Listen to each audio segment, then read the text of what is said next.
rotors, 2010 Toyota Prius, 394,594 miles. Hey, welcome to St. Auto. Let's go up to the barn garage and see what Victor's into today. St. Auto produces DIY auto repair videos and tool reviews.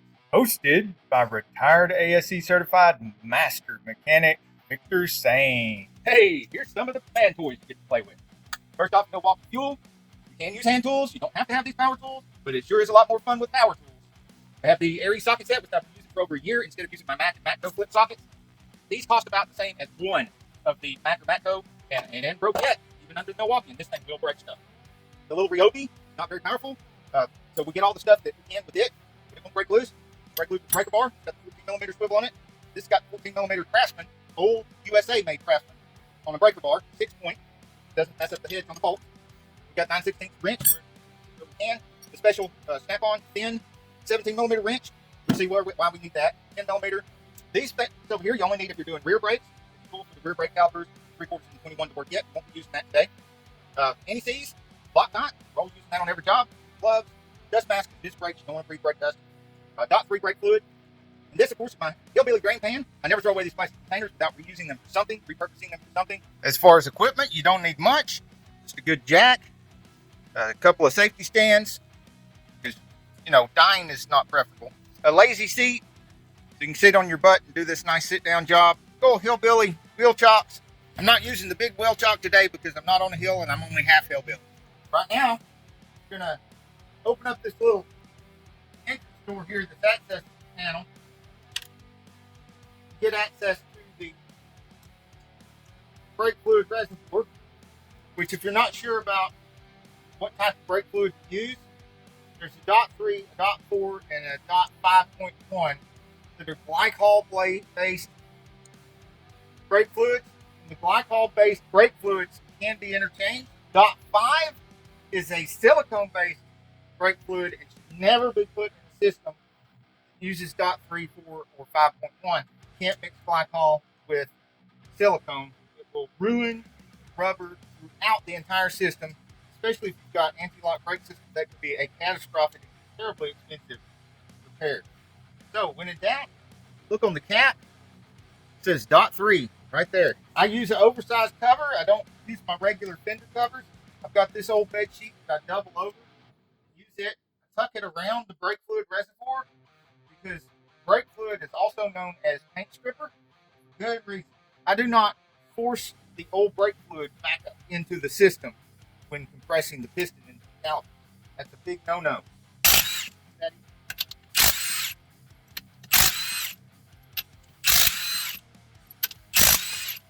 the last one keeps it from falling off.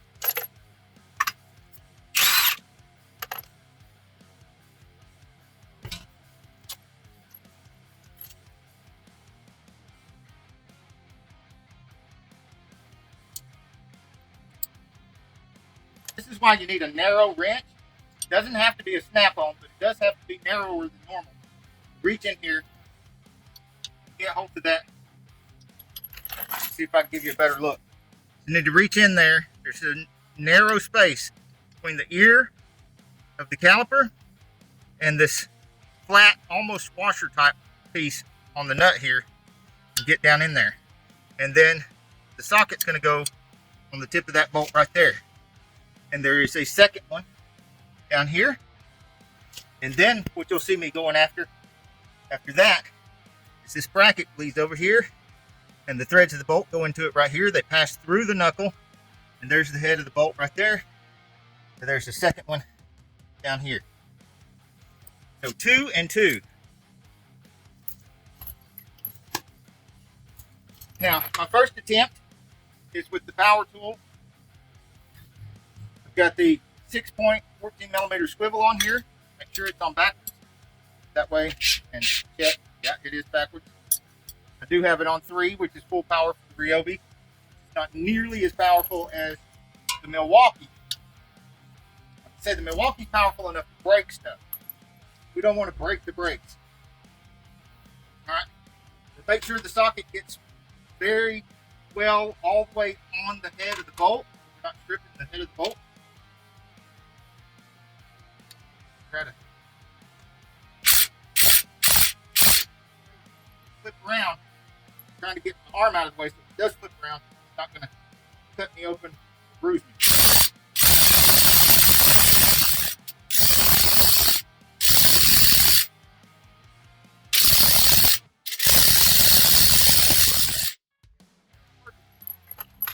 That's why we have the 6-point on the breaker bar.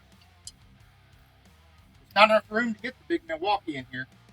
That 6-point on that 14 millimeter, don't have any room there. So you better buy it.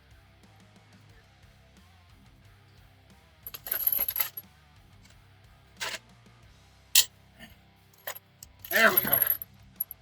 Get Jackie Chan style. Now we've got it broke loose, be able to spin it out there fairly easily. Oh yeah.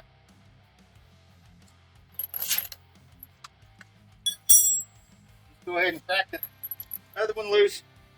Breaker bar. Now that we know that somebody's Miguel Gorilla the things.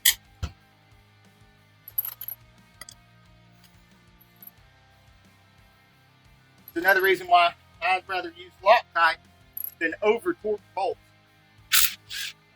Over torque bolts, then somebody's going to have a hard time. Just Loctite them. Loctite is just a little pop and then it's loose. Also, Loctite keeps the threads from getting rusted or corroded. Anti-seize does the same thing. It protects the threads from getting rusted or corroded. But anti-seize doesn't lock the bolt in place and keep it from backing out. It does the opposite. I use it on stuff that is typically hard to get loose. Okay, now we have access to the piston. Grip hands where we can get to it.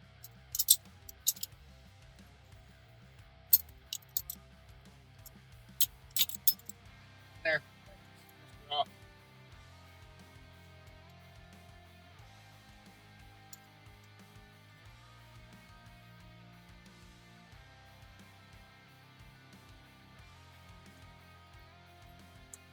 Brake fluid out of there. Piston goes back. When I give it the last push, I want to close the brake bleeder right at the last push. I'll also flip the caliper over where the bleeder's at the top. Like so.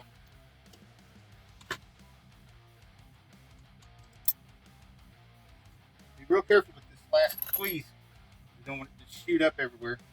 Very slow and easy. I want this at the top, so the air will be at the top, and air will come out. 8-month bleeders. That bleeder off. You don't lose any more fluid. And as promised, I'll let you know why I topped off the brake fluid. Because of this. Because I not only lost some of the brake fluid that was behind the piston, taking up the space here where the pads were working, but I also lost a little extra brake fluid because it sat there and dripped while I was working on things.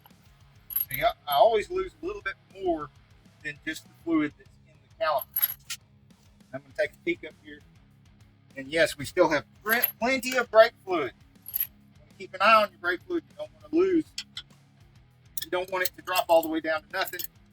That would be another catastrophic failure. If the master cylinder reservoir completely ran out of brake fluid, then you'd have a bunch of air in the master cylinder.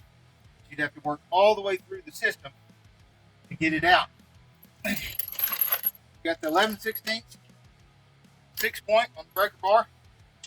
It's basically the same as the 17 monkey meters. There we go.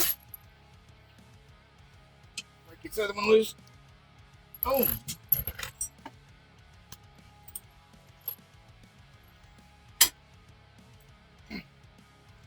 Woo! That picked up the car on that.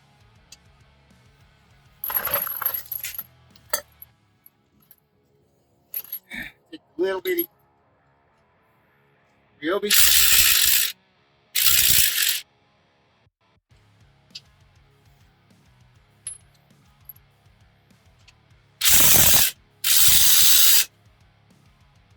didn't break that one loose enough.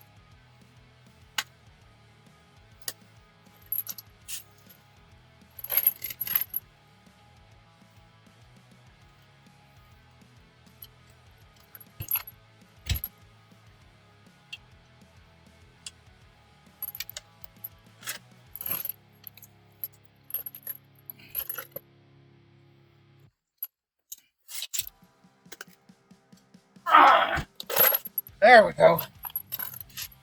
Woo! That sucker was in there.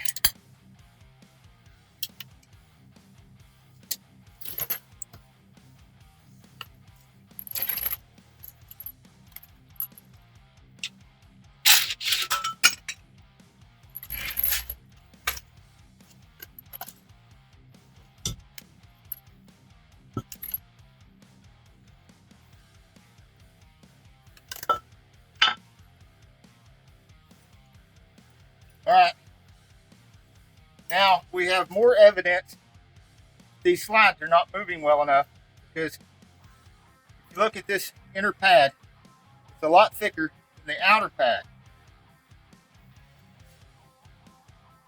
A lot less brake fluid on that. A lot less brake pad on the outer pad. So something's not moving well. The caliper's not floating well.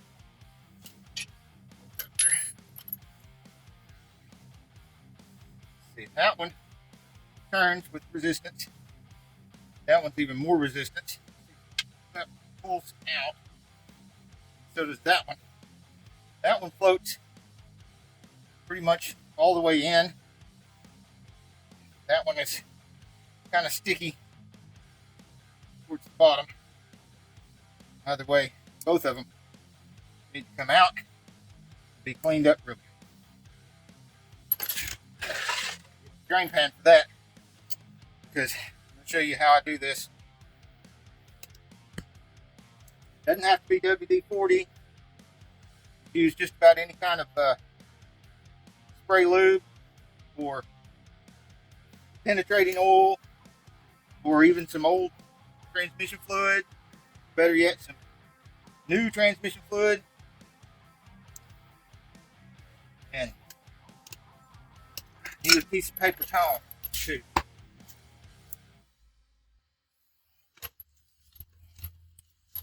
It's some kind of petroleum-based product that is not engine oil-based, because you don't want engine oil-based petroleum on this rubber right here. Now, of course, you can take the little rubber dust boots off. Then you got to struggle to get them back down in there. They've got a little lip that goes way down in there. Has to be seated just right. It's kind of a pain. And move it around in there.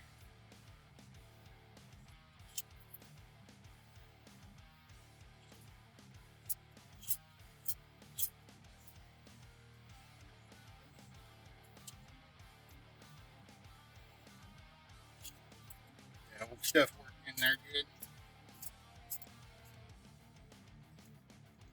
Dump that stuff out in the drain pan.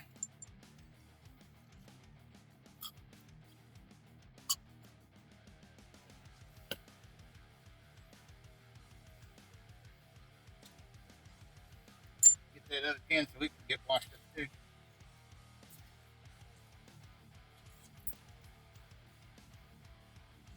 Oh yeah, I can tell this bottom one, the one that's sticking, like trying to clean glue out of there. Now, you can't see it on the camera, but you can really feel it there.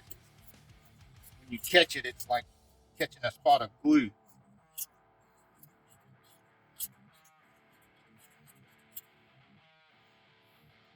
Stuff out. We'll do this other one right here one more time. Seems to have most resistance in there.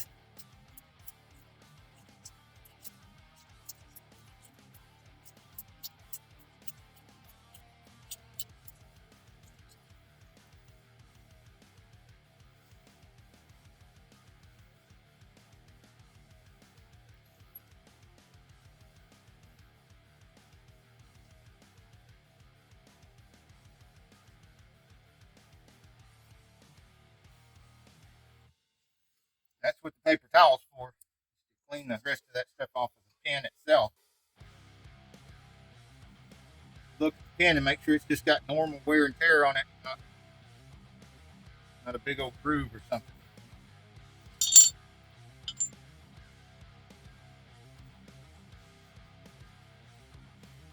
Okay.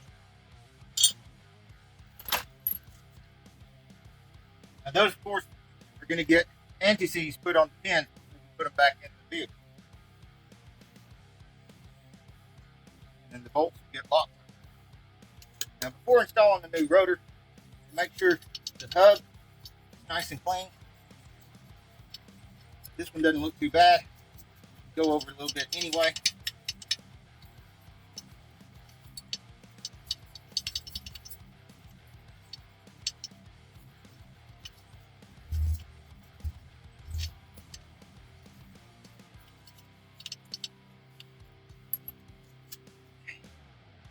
Using a brass brush. Take the towel, wipe it down a little bit. And use a little bit of anti-seize. Get in here with the brush.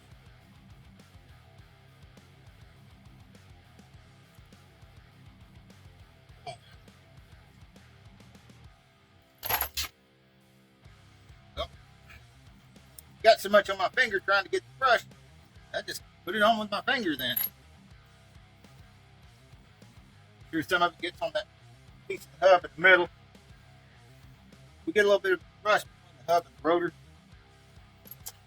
That's when you end up with the rotor stuck on the hub. And yeah, it's hammer time. Who wants to spend a bunch of time hammering? Not me.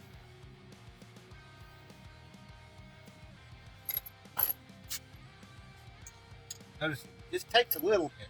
It's not rust proof.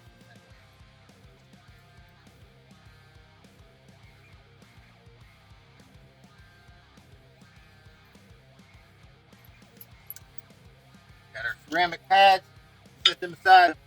Don't want to touch the part of the pad that's useful. Won't be useful.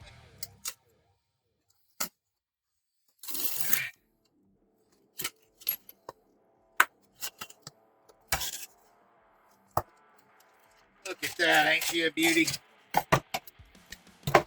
Woo! Ain't nothing like shiny car parts. Shiny new car parts. That's my addiction right there. Don't drink, don't smoke. What do you do? Well, buy shiny car parts. Power tools. That's how I prefer to go broke. Didn't get any fingerprints down there.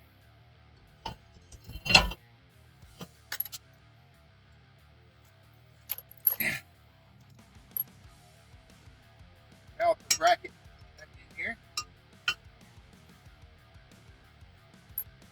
Let's see. Tired of fighting with that rotor. Take one of the lug nuts. Run it down on there.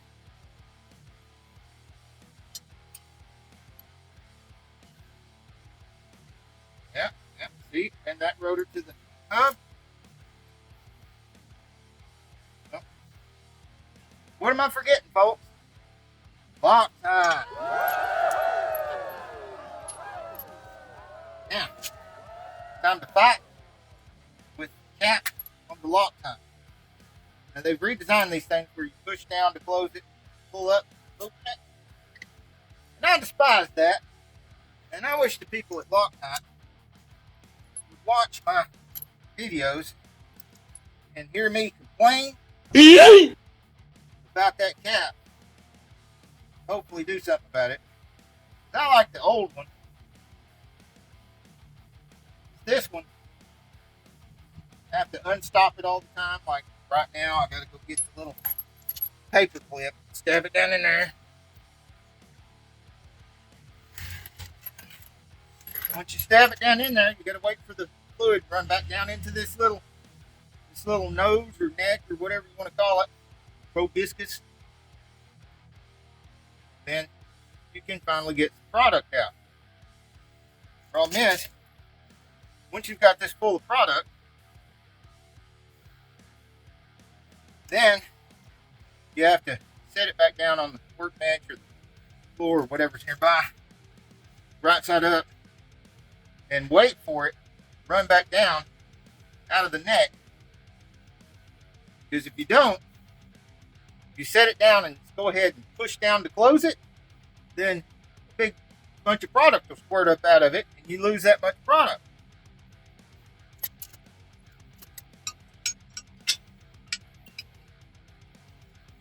Okay, always start your bolts by hand, bend that sucker in, and every time you turn your finger, you're really only going to get like a quarter of a turn. So you got to turn it till you get like 2 full turns or more.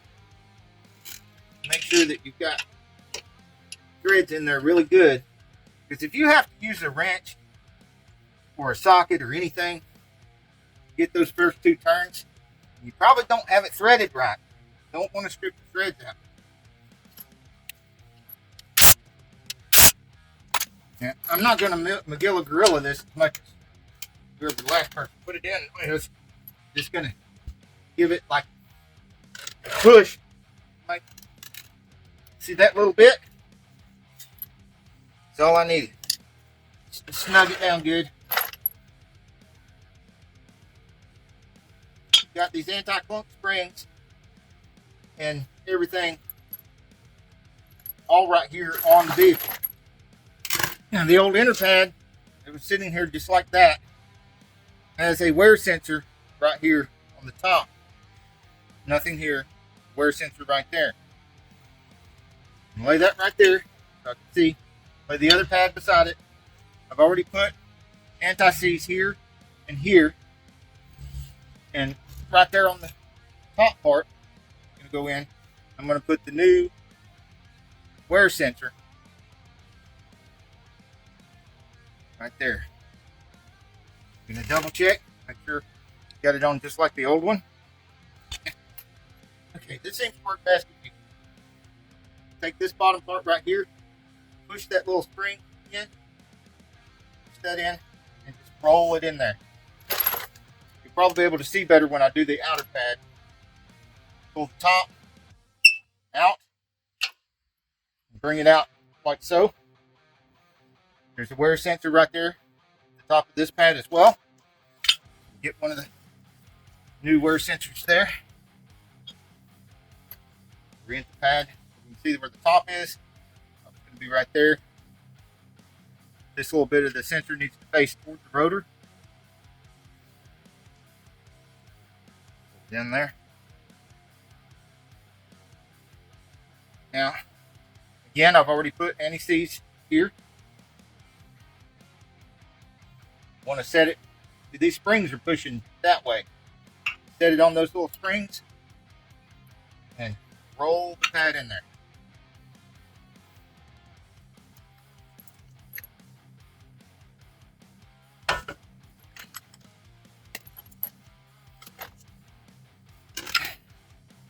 Now we need the pins. We need some anti-seize on the pin.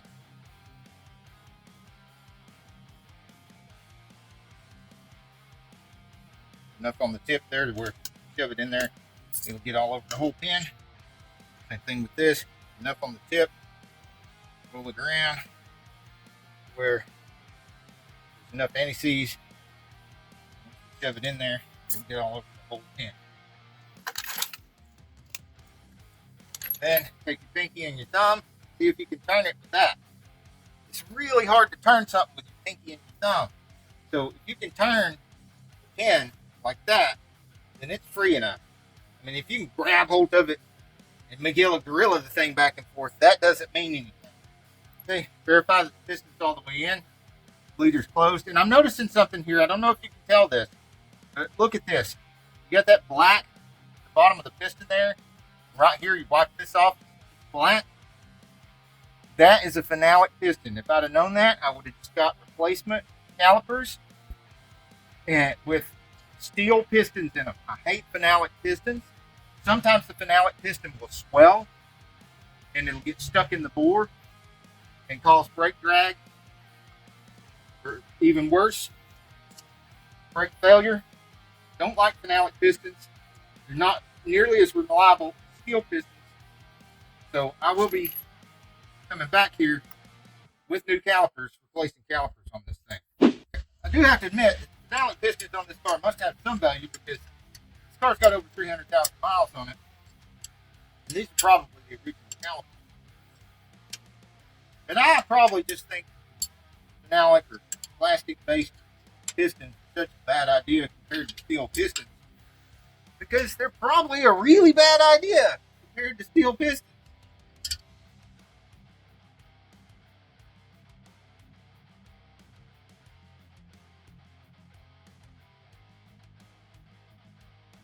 Wrench these bolts and not put them in with the power tool because they're really small bolts.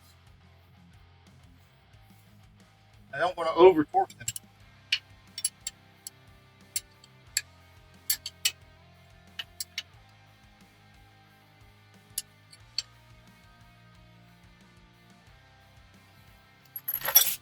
And if you think you're seeing dripping, it's because you are. I have the bleeder open. Let it gravity bleed while I'm tightening the bolts. It's just to add a little extra confidence that I have got all of the air out of the system that might have got in there while I was pushing the piston in there and allowing the fluid to come out. And I'm going to do one last thing, and that's I'm going to look at the drips coming out. And I do not see any air bubbles in those drips. You can see the bubble form as it comes out of the bleeder, and the bubble looks like it's pure liquid. No air in that at all. Cover back on there. When I finish putting brakes together, I like to get in the car and pump the pedal up, make sure that the piston comes out and clamps the pads down there on the rotor really good, and that there's no gap.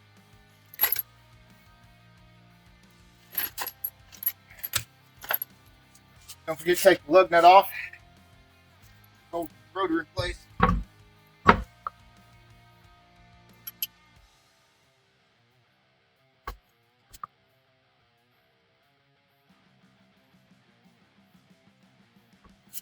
Wanted to turn that lug nut down in there. It's got this shoulder on it. Goes into that smaller hole. Get it down in that hole.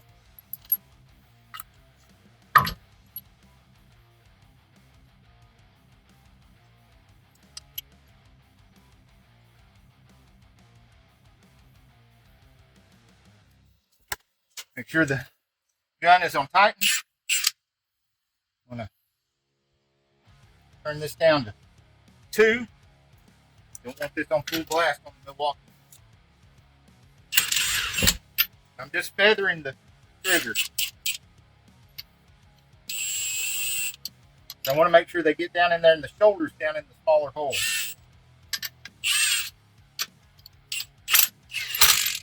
Okay, now I can go back.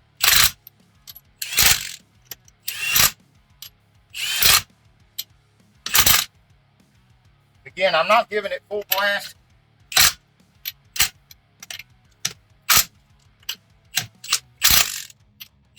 This thing here can break a lug stud off. If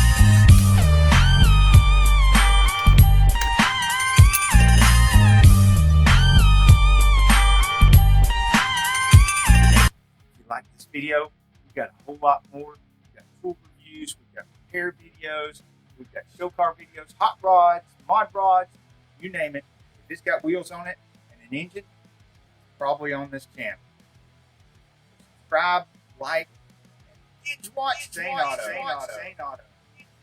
Auto.